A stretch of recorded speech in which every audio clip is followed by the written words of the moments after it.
अस्सलाम वालेकुम फ्रेंड्स, कैसे हैं आप सब। उम्मीद करती हूँ कि आप सब बिल्कुल खैरियत से होंगे। Welcome back to my channel unique idea kitchen.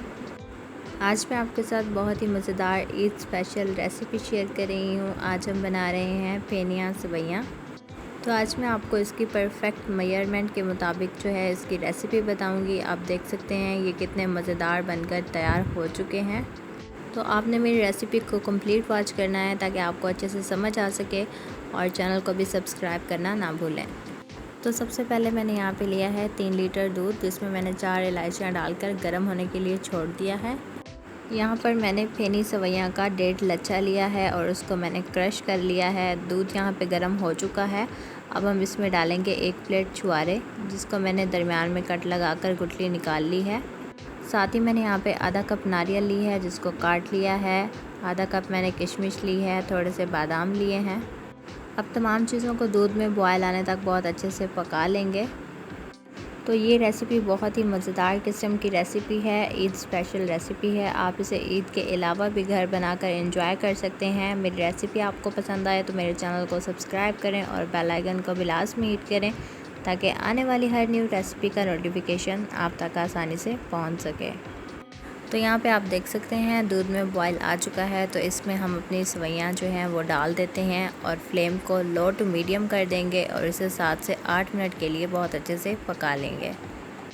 Dry nuts और पीनी सेवइयाँ को फ्राई नहीं किया जाता, क्योंकि सेवइयाँ ऑलरेडी ही फ्राई होती हैं। तो यहाँ पे सेवइयाँ जो हैं बहुत अच्छे से पक रही हैं। मैं सेवइयाँ यहाँ पे रात को बनाकर फ्रिज में रख दूँगी, तो सुबह तक छुआरे बहुत अच्छे से सॉफ्ट हो चुके होंगे। तो अगर आप जो है सुबह के टाइम सेवइयाँ बनाएं तो रात के टाइम आप छुआरों को दूध में बहुत अच्छे से भिगो कर रख दें। सुबह तक ये बहुत अच्छे से सॉफ्ट हो चुके होंगे। तो यहाँ पे 7 से 8 मिनट के लिए हमने इसको लो टू मीडियम फ्लेम पर पका लिया है और सेवइयाँ जो हैं बहुत अच्छे से सॉफ्ट हो चुकी हैं। तो यहाँ पे अब मैं ऐड करूँगी 1 कप चीनी। ये तकरीबन 200 ग्राम है। चीनी आप अपने टेस्ट के मुताबिक कम या ज़्यादा भी कर सकते हैं। तो चीनी डालने के बाद यहाँ पे मैं इसको 10 से 12 मिनट तक मज़ीद पकाऊंगी, ताकि चीनी जो है बहुत अच्छे से पक जाए।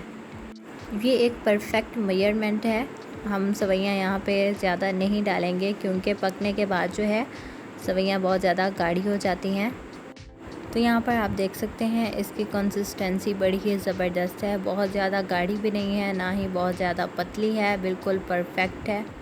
ठंडा होने के बाद जो है ना ये थोड़ी सी और भी गाढ़ी हो जाएगी। कुछ लोग इसमें कॉर्नफ्लावर ऐड कर देते हैं और कुछ लोग जो है कस्टर्ड पाउडर ऐड कर देते हैं, जिससे इसका नेचुरल टेस्ट जो है बिल्कुल ख़राब हो जाता है।